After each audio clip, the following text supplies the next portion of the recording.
आप सभी को और विश्व भर में फैले भगवान बुद्ध के अनुयायियों को बुद्ध पूर्णिमा की बैसाख उत्सव की बहुत बहुत शुभकामनाएं।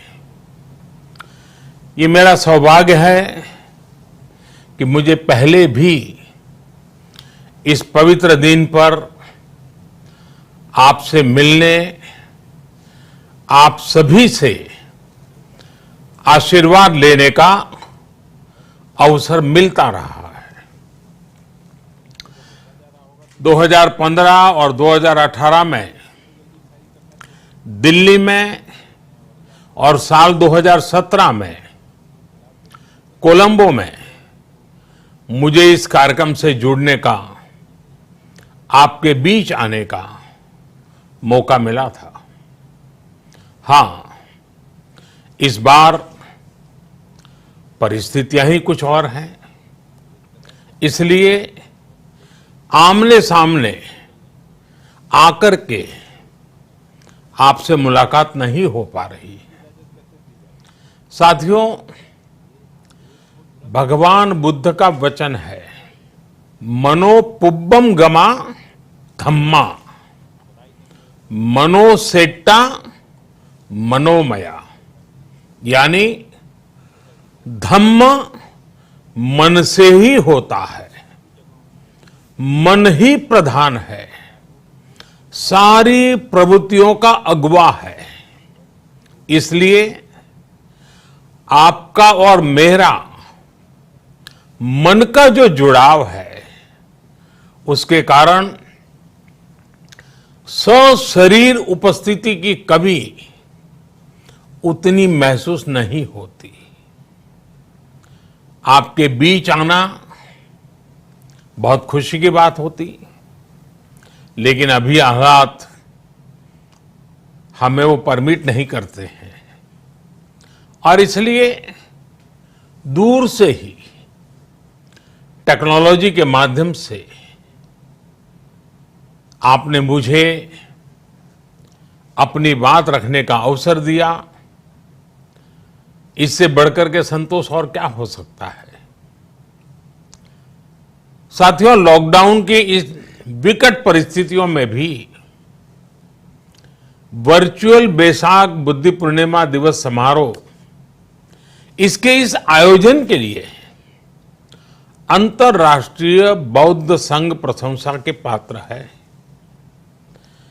आपके इस अभिनव प्रयास के कारण ही इस आयोजन में विश्व भर के लाखों अनुयायी एक दूसरे के साथ जुड़ रहे हैं। लुम्बिनी, बोधगया, सारनाथ और कुशीनगर के अलावा श्रीलंका के श्री अनुराधापुर स्तूप और वासुदेवा मंदिर में हो रहे समारोहों का इस तरह एकीकरण कितनी अद्भुत कल्पना है, कितना सुंदर दृश्य है। हर जगह हो रहे पूजा कार्यक्रमों का ऑनलाइन प्रसारण होना अपने आप में अद्भुत अनुभव है। आपने इस समारोह को कोरोना वैश्विक महामारी से मुकाबला कर रहे पूरी दुनिया के हेल्थ वर्कर्स और दूसरे सेवा कर्मियों के लिए प्रार्थना सप्ताह के रूप में मनाने का संकल्प लिया है। करुणा से भरी आपकी इस पहल के लिए मैं आपकी सराहना करता हूं। मुझे पूरा विश्वास है कि ऐसे ही संगठित प्रयासों से हम मानवता को इस मुश्किल चुनौती से बाहर निकाल पाएंगे, लोगों की परेशानियों को कम कर पाएंगे। साथियों, प्रत्येक जीवन की मुश्किल को दूर करने के संदेश और संकल्प ने भारत की सभ्यता को, संस्कृति को हमेशा दिशा दिखाई है। भगवान बुद्ध ने भारत की संस्कृति और इस महान परंपरा को बहुत समृद्ध किया है। वो अपना दीपक स्वयं बने और अपनी जीवन यात्रा में दूसरों के जीवन को भी प्रकाशित करते रहे। और इसलिए बुद्ध किसी एक परिस्थिति तक सीमित नहीं है, किसी एक प्रसंग तक सीमित नहीं है। सिद्धार्थ के जन्म, सिद्धार्थ के गौतम होने से पहले और उसके बाद इतनी शताब्दियों में समय का चक्र अनेक स्थितियों, परिस्थितियों को समेटते हुए निरंतर चल रहा है। समय बदला, स्थिति बदली, समाज की व्यवस्थाएं बदली, लेकिन भगवान बुद्ध का संदेश हमारे जीवन में निरंतर प्रवाहमान रहा है। ये सिर्फ इसलिए संभव हो पाया है क्योंकि बुद्ध सिर्फ एक नाम नहीं है, बल्कि एक पवित्र विचार भी है। एक ऐसा विचार जो प्रत्येक मानव के हृदय में धड़कता है, मानवता का मार्गदर्शन करता है। बुद्ध त्याग और तपस्या की सीमा है। बुद्ध सेवा और समर्पण का पर्याय है। बुद्ध मजबूत इच्छा शक्ति से सामाजिक परिवर्तन की पराकाष्ठा है। बुद्ध वो है जो स्वयं को तपाकर, स्वयं को खपाकर, खुद को न्योछावर करके पूरी दुनिया में आनंद फैलाने के लिए समर्पित है। और हम सभी का सौभाग्य देखिए, इस समय हम अपने आसपास ऐसे अनेकों लोगों को देख रहे हैं जो दूसरों की सेवा के लिए, किसी मरीज के इलाज के लिए, किसी गरीब को भोजन कराने के लिए, किसी अस्पताल में सफाई के लिए, किसी सड़क पर कानून व्यवस्था बनाए रखने के लिए चौबीसों घंटे काम कर रहे हैं। भारत में, भारत के बाहर ऐसा प्रत्येक व्यक्ति, विश्व के हर कोने में ऐसा प्रत्येक व्यक्ति अभिनंदन का पात्र है, नमन का पात्र है।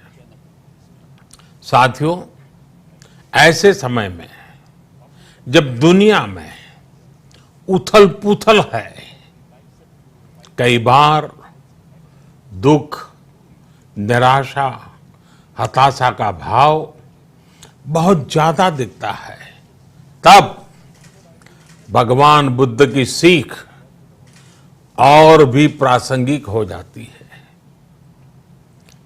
भगवान बुद्ध कहते थे कि मानव को निरंतर ये प्रयास करना चाहिए कि वो कठिन स्थितियों पर विजय प्राप्त करे, उनसे बाहर निकले।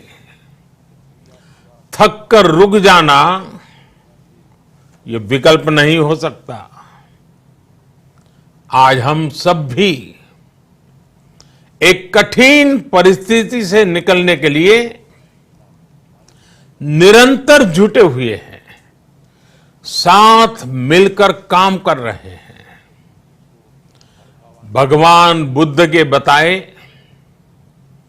4 सत्य, यानी दया, करुणा, सुख दुख के प्रति समभाव और जो जैसा है उसको उसी रूप में स्वीकारना, ये सत्य निरंतर भारत भूमि की प्रेरणा बने हुए है। आज आप भी देख रहे हैं कि भारत निस्वार्थ भाव से बिना किसी भेद के अपने यहां भी और पूरे विश्व में कहीं भी संकट में घिरे व्यक्ति के साथ पूरी मजबूती से खड़ा है। लाभ हानि, समर्थ असमर्थ से अलग हमारे लिए संकट की ये घड़ी सहायता करने की है। जितना संभव हो मदद का हाथ आगे बढ़ाने की है। यही कारण है कि विश्व के अनेक देशों ने भारत को इस मुश्किल समय में याद किया और भारत ने भी हर जरूरतमंद तक पहुंचने में कोई कसर नहीं छोड़ी है। भारत आज प्रत्येक भारतवासी का जीवन बचाने के लिए हर संभव प्रयास तो कर ही रहा है, अपने वैश्विक दायित्वों का भी उतनी ही गंभीरता से पालन कर रहा है। साथियों, भगवान बुद्ध का एक एक वचन, एक एक उपदेश मानवता की सेवा में भारत की प्रतिबद्धता को मजबूत करता है। बुद्ध भारत के बोध और भारत के आत्मबोध दोनों का प्रतीक है। इसी आत्मबोध के साथ भारत निरंतर पूरी मानवता के लिए, पूरे विश्व के हित में काम कर रहा है और करता रहेगा। भारत की प्रगति हमेशा विश्व की प्रगति में सहायक होगी।